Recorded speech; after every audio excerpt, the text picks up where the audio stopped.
தமிழர்களுக்கு கைரேகை சட்டத்தை, குற்ற பரம்பரை சட்டத்தை சாட்டி பிறகு அடுத்த ஆண்டு மறவர்களை அதில் இணைத்து அவர்கள் மீதும் அந்த கொடுஞ்சட்டத்தை திணித்த பிறகு எங்களுடைய தாத்தா தெய்வ திருமகனார் இளம் வயதில் அந்த சட்டத்தை எதிர்த்து போராடத் தொடங்கிய போது இங்கே போராடி கொண்டிருந்த பெருமகன் என்னுடைய வகுப்பு தோழன்தான் முத்துராமன், அவரை அழைத்து கொண்டு வந்து இந்த போராட்டத்திற்கு தலைமையேற்க வைப்போம் என்று அழைத்து கொண்டு வந்து அன்றைய இளம் வயதில் ஆகச்சிறந்த கல்வியாளராக ஆங்கிலத்திலும் தமிழிலும் ஆகப்பெரும் புலமை பெற்ற பெருமகன் எங்களுடைய தாத்தா தெய்வ திருமகனார் இந்த போராட்டத்திற்கு தலைமையேற்று காலை மாலை இருவேளையும் காவல் நிலையத்தில் போய் கைரேகை வைப்பதற்கு பதிலாக அந்த கட்டை விரலை நீங்கள் வெட்டி எரியலாம் என்று வீர முழக்கமிட்டதை ஏற்று பல நூற்றுக்கணக்கான இளைஞர்கள் தங்கள் கட்டை விரல்களை வெட்டி எரிந்தது வரலாறு. அப்படி அந்த வீர போர் விருந்த மறவர் கூட்டத்தில் மாயக்கா என்ற மான மரத்தி அவளும் போரிட்டு மாண்டாள் என்பது நாங்கள் கூட எங்களுடைய தாத்தா மூக்கையத்தேவர் நூற்றாண்டு விழாவிலே பேரறிவிப்பு செய்தோம்.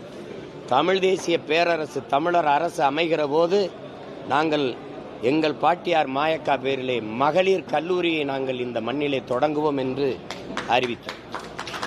இன்று வரை எங்களுக்கு உரிய போற்றத்தக்க வழிபடத்தக்க வழியும் இல்லை, வாய்ப்பும் இல்லாமல் இருக்கிறது. நாங்களே அந்த மண்டபம் கட்டிக்கொண்டு நாங்களே அதுக்கு பாதையை போட்டுக்கொண்டு, ஏனென்றால் இந்த கூட்டத்திற்கு இங்கே வந்து வழிபடுபவர்களுக்கு வாக்கு இல்லை என்று அதிகாரத்தில் இருப்பவர்கள் அரசியல் செய்வர்கள் நினைக்கிறார். பூலித்தேவன் புறக்கணிக்கப்பட்டான், வீர பெரும்பாட்டியார் வேலு நாச்சியார் புறக்கணிக்கப்பட்டிருக்கிறார், மானமரவர்கள் எங்கள் பாட்டன்கள் மருதுபாண்டியர்கள் புறக்கணிக்கப்பட்டிருக்கிறார்கள். காரணம், ஒற்றை பெரும் அடையாளமாக இருக்கிற எங்கள் தாத்தா தெய்வ திருமகனார் முத்துராமலிங்கத்தார் ஒரு நினைவிடத்திலே மாலை வைத்து வணக்கம் செலுத்தி விட்டால் இந்த மூன்று பெரும் கூட்டமும் கல்லர் மறவர் அகமுடையர் என்று முக்குளத்தோர் என்று போற்றுகிற அந்த தேவரின மக்கள், தேவர் பெருங்குடி மக்கள் தங்களுக்கு வாக்கு செலுத்தி விடுவார்கள் என்று இந்த அரசியல் அதிகாரங்கள் எண்ணுவதாலேயே நம்புவதாலேயே நிராகரிக்கிறார்கள். வருவரும் காலங்களில் எழுச்சி மிக்க இளைய தமிழ் இளம் தலைமுறையினர் மீளெழுச்சி கொள்வைப்பதற்காக பெரும் புரட்சிகர ஒரு அரசியலை முன்னெடுத்து வருகிறார்கள். நிலை மாறும். நீங்கள் அடுத்தடுத்த ஆண்டு தேர்தல் நெருங்கும் போது இன்னும் பெரிய அளவில் இதெல்லாம் கவனம் பெறும். நீங்கள் அதை பார்க்கத்தான் போகிறீர்கள். ஒரு காலம் வரும், எங்களுடைய வரலாற்றை நாங்களே எழுதுவோம் என்கிற உறுதியை இந்த நாளில் ஏற்கிறோம். வீர போர் புரிந்து மாண்ட எங்கள் முன்னவர்களுக்கு பெருமிதத்தோடும் திமிரோடும் எங்கள் வீர வணக்கத்தை நாங்கள் செலுத்துகிறோம்.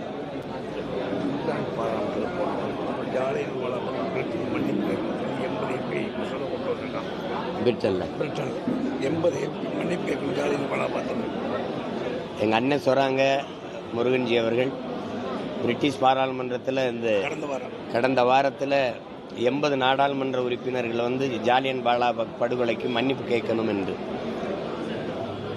அது படுகொலை இல்லை, அவர் திட்டமிட்டான படுகொலைங்கிறது எங்களுக்கு நிகழ்ந்தது தான். நாங்கள் தான் போரிட்டு மாண்டோம். மரணத்தை எதிர்நோக்கி களத்திலே பாய்ந்து மாண்டவர்கள் நாங்கள் தான். அப்போ எங்கள் கொடுஞ்செயலுக்கு எவ்வளவு மன்னிப்பு? ஏன்னா எங்களை பற்றி பேசுறதுக்கு நாடாளுமன்றத்தில் ஒரு நாக்கும் இல்லை. இங்கிலாந்து பாராளுமன்றத்தில் அவள் பேசுகிறான். அதெல்லாம் நான் எங்கள் அண்ணனுக்கு உறுதி சொல்கிறேன். நமக்கு ஒரு காலம் வருது, அது அன்னைக்கு நம்ம பார்த்துக்கலாம். வேற ஏதாவது கேள்வி இருக்கா? அதான் கச்சத்தீவை பேசி ஆகணும். ஏன்னா எங்களுடைய தாத்தா மூக்கையத்தவர் அவருடைய நினைவை நாங்கள் போற்றி கொண்டிருக்கிறோம். அவருடைய பிறந்த நாள் கடந்து சென்றிருக்கிறோம். இங்கே அறிவார்ந்த தமிழ் சமூக மக்கள், என் இன சொந்தங்கள், எண்ணினும் இளைய என் தம்பி தங்கிகள் இந்த செய்தியை, இந்த நிகழ்வை ஆழ்ந்து கவனிக்கணும். அவங்க சொல்கிற காரணம் கச்சத்தீவை கொடுத்ததுக்கு அது எதுக்கு, அதில் என்ன இருக்குது? ஒரு சொட்டு தண்ணி கூட இல்லை என்கிறார். இவருடைய ஆழ்ந்த அறிவை இதை பாருங்க. ஒரு தீவுக்கு நடுவில் இருக்கிற ஒரு இடத்துல, தீவில் கடலுக்கு நடுவில் இருக்கிற ஒரு தீவில் ஒரு சொட்டு தண்ணி கூட இல்லைங்கிறாங்க. தோண்டுனா தண்ணி வரப்போகுது. தண்ணிக்கு நடுவில் தான் அந்த நிலைமை இருக்குது. அது ஒரு காரணம். வேற ஏதாவது ஒரு காரணம் சொன்னால் கூட அது சிரிச்சுட்டாது போகலாம். இப்படி ஒரு காரணத்தை சொன்னால் தலையில் அடித்து அழுகிறத தவிர வேறு என்ன இருக்குது? நீங்கள் எல்லாம் தலைமையேற்று இந்த நாட்டை, குறிப்பாக அது எங்கள் அண்ணன் செல்வ பெருந்தகை மாதிரி ஆட்கள்லாம் சொல்வதா ரொம்ப வேடிக்கை. 4 பக்கமும் கடல் சூழ்ந்து இருக்கிற ஒரு நிலத்துக்குள்ள தோண்டுனா அப்படிங்கிறங்க, ஒரு கைட்டு அப்படி தோண்டினாலே தண்ணி வந்துடும். அதில் தண்ணி இல்லை, அதனால கொடுத்தோங்கிறீங்க. தண்ணி இல்லைங்கிறதான் காரணமா? சரி, தார் பாலைவனம் இந்த ராஜஸ்தானில் இருக்க பாலைவனத்தெல்லாம் கேட்டால் தண்ணி இல்லைன்னு கொடுத்துருவீங்களா? இது என்ன ஒரு காரணம் பாருங்க. இதெல்லாம் கொடுத்து எவ்வளவு காலம் ஆயிடுச்சு நீங்கள் பாருங்கள்.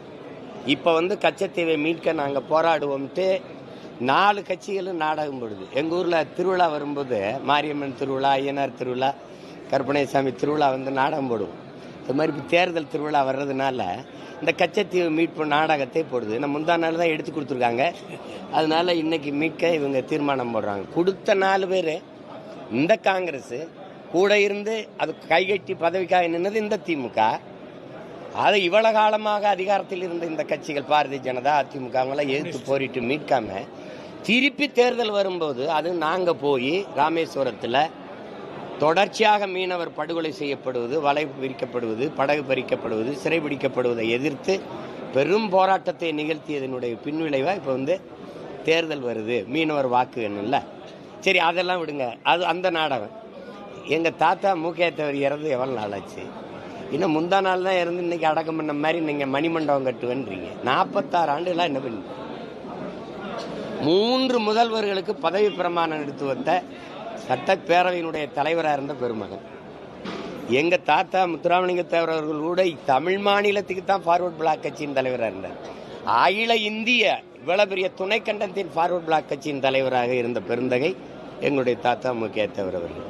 அவருக்கு என்ன மரியாதை இருக்குது? நீ இப்போ தேர்தல் வரும்போது அந்த இனப்பு சொந்தங்களெல்லாம் நாங்கள் பேரெழிச்சு கொண்டு எழும்போது அந்த வாக்கை குறிவித்து நகருகிற இந்த அற்ப நாடகத்தை இந்த திராவிடர்கள் நிறுத்திக்கணும். எங்களை என்னவா நீங்கள் மதிப்பிடுவீங்க? இவ்வளவு காலம் கழிச்சு திடீர்னு கச்சத்தீவு மேலே பாசம் வருது, திடீர்னு எங்கள் தாத்தா மூக்கையத்தவர் மேலே பாசம் பற்றும் வருது. இதெல்லாம் வாக்கு பறிக்கிற அற்ப நாடகம். இதை தமிழ் சமூகத்தின் இளைய தலைமுறை பிள்ளைகள், என் தம்பி தங்கைகள் கூர்மையாக அதை கவனிச்சு இது பண்ணணும். மறுபடியும் இதுக்கெல்லாம் இந்த நாடகத்தை பார்த்து மயங்கி கைதிட்டு ரசிச்சுட்டு போனோம்னா ரொம்ப கஷ்டம், ரொம்ப கஷ்டம். வேற ஏதாவது கேள்வி? லட்சத்தீவு பற்றி லட்சத்தீவு 1974 இந்திரா காந்தி அம்மார்கள் பிரதமராக இருந்தார். அன்றைய தினம் இந்த மண்ணில் பிறந்த மூக்கையாத்தவர் பாராளுமன்ற உறுப்பினராக இல்ல, ஒரே ஒருத்தர் தான் எதிர்த்து பேசிய ஒரே மகன் பேசி தாத்தா மூக்கையாத்தவர். நீங்க கச்சத்தீவை இலங்கைக்கு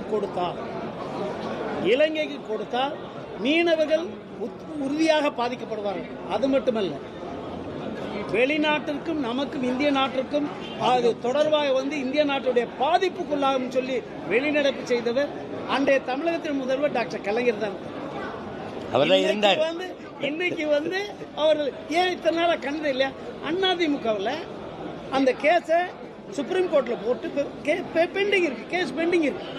இல்ல, அந்த வழக்குல 2 கட்சியுமே காங்கிரஸ் ஆளும் போதும் பாரதிய ஜனதா ஆளும் போதும் ஒரே பதிலைத்தான் பதில் மனுவா தாக்கல் செய்து கச்சத்தீவை திருப்பி எடுக்கணுங்கிற பேச்சுக்கு இடம் இல்லை. கொடுத்தது தான்.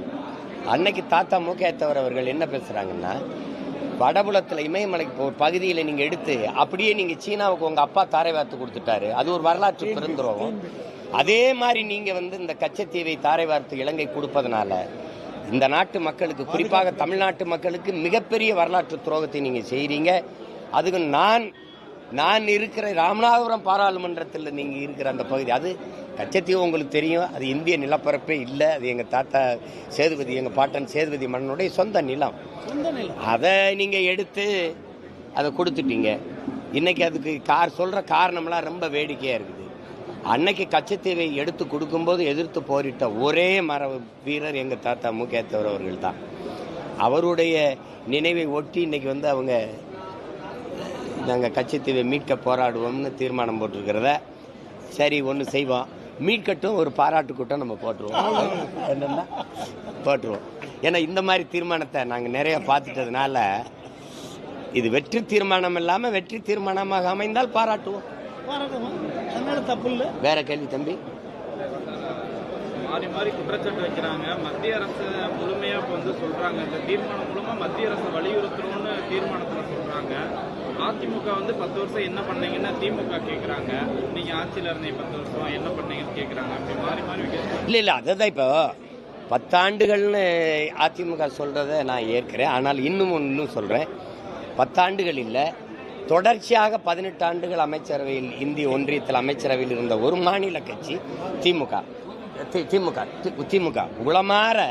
உளமாற தமிழர் நலன், தமிழ் மக்களின், மாநில மக்களின் உரிமையை பாதுகாக்கணும், மீனவ மக்களினுடைய வாழ்வுரிமையை பாதுகாக்கணும்னா கச்சத்தீவை மீட்கணுங்கிறது இவங்க நோக்கமாக இருந்தா, இங்கே பாருங்க, வாஜ்பாய் காலத்தில் இருந்திருக்கிறாங்க, பிறகு ஐகே குஜரால், விபி சிங்கு, தேவேகவுடா, எல்லார் காலத்திலையும் இவங்க இருந்திருக்கிறாங்க, எல்லார் ஆட்சி காலங்களையும் இவங்க இருந்திருக்கிறாங்க. மன்மோகன் சிங் அவங்க 9.5 ஆண்டு காலங்கள் இருந்திருக்காங்க தொடர்ச்சியா. கடைசி 6 மாதங்கள்ல தான் வெளியில வந்தாங்க, அமைச்சர் பதவியில தான் சொல்றேன். அப்போவெல்லாம் நீங்க ஒரு தீர்மானத்தை நிறைவேற்றி அழுத்தம் கொடுத்து கச்சத்தீவை மீட்டிருக்கலாம். அதான் என்ன நெருக்கடி? ரேடியா மைக் போட்டு உங்களை மாதிரி விஐபிலாம் உங்களை பேச வச்சுருக்காங்க. இந்த வருஷம் ஏன் மைக் போட விடல, ஏன் விஐபிலாம் உங்களை மாதிரியான பேச இந்த மைக்கில் பேசிடுவோம், அவ்வளோதான், விடுங்க.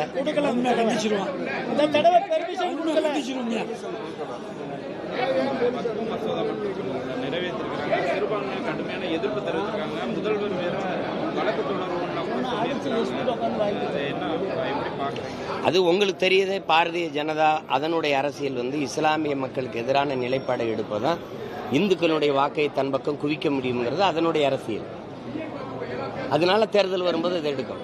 நாட்டில் எவ்வளவு சிக்கல்கள் பிரச்சனை இருக்குது, அதில் வக்ஃபு வாரிய நிலத்தில் என்ன, அதில் என்ன பிரச்சனை இருக்குது, அதை போய் நீங்கள் குறிப்பா தமிழக நிலங்களை சுட்டிக்காட்டி தான் மத்திய அமைச்சர்களே பேசுறாங்க. திருச்செந்துறையில இந்த நிலங்களை இஸ்லாமிய நிலங்களை வகைப்படுத்துறாங்க அப்படின்னு. அதெல்லாம் இல்லை, நீங்க அதிகப்படியா நான் சொல்றேன், வக்ஃபு வாரிய இடங்களே இந்த திராவிட மாடல் ஆட்சி எவ்வளவு எடுத்திருக்குன்னு நாங்கள் காட்டவா உங்களுக்கு?